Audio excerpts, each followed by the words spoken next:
I'm Jeff Altman, the Big Game Hunter, a coach who helps people professionally in a host of different ways.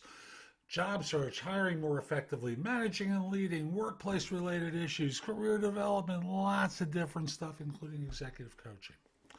So, what are your best? Do you have any questions? Questions is what I've been asked to solve for today. So, let's start off with the premise. Most of you don't know my ideas about asking about the job at the beginning of the interview before it really starts.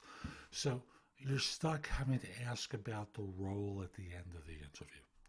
If you watch some of my content, if you listen to some of my content, you'll learn about what I believe about um, how important it is to ask a question about the role before the interview starts.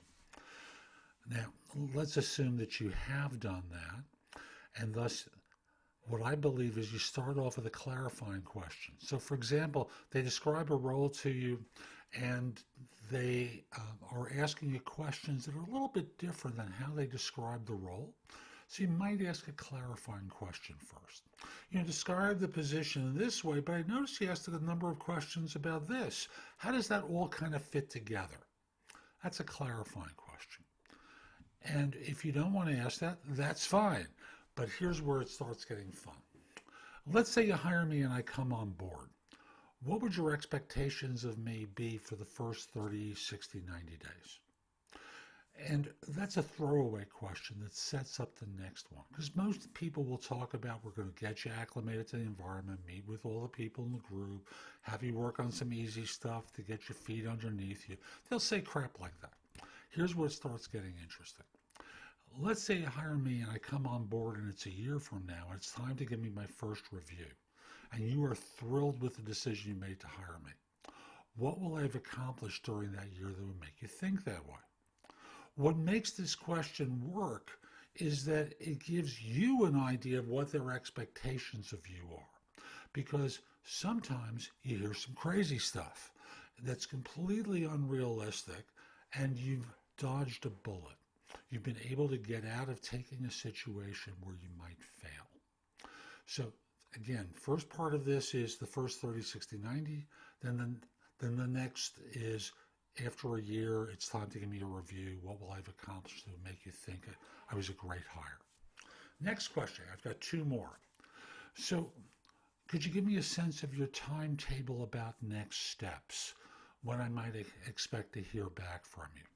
Now, the reason you ask this question is you don't want to be waiting for them to call you. What you want to do is to understand when you might reasonably expect to hear from them. And there's a difference between them saying, well, we've got 37 more people to talk to, and we'll be back to you when we're done with that. And I would expect early part of next week, or I would expect early part of next week, HR will be in touch with you about scheduling you back in. See the difference there? There's information that you're getting from their telling you about this. And thus, if they say early part of next week, you can follow up by saying, so if I haven't heard from anyone by Thursday, Friday, okay if I follow up? And there's a difference between them saying, wait, we'll get in touch, don't have to press this, and sure, no problem.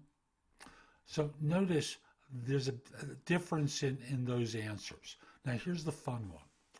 When they get to the point of saying, so is there anything else? Because they've really had enough and they want to start moving on.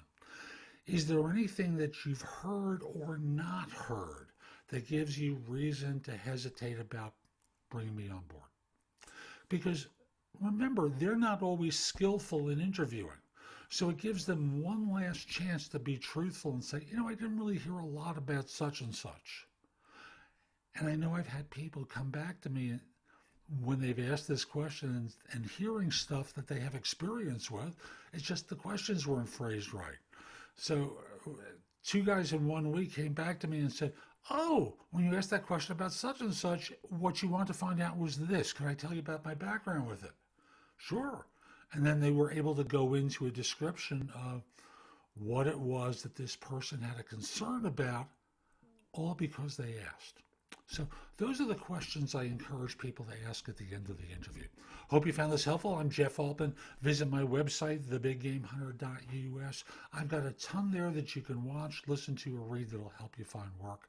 Also, if you're interested in one-on-one coaching at the website, there's a button that says schedule. You can schedule time for a free discovery call or go into coaching, for which I'll obviously charge you.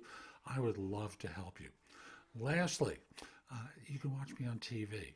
If you have a Fire TV or a Fire Stick, download the Job Search TV app on Apple TV, Roku, Sony, Samsung sets, like 90 sets in total that use apps as part of the framework.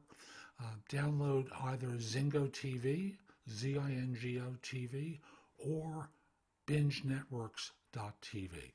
Have a great day. Take care.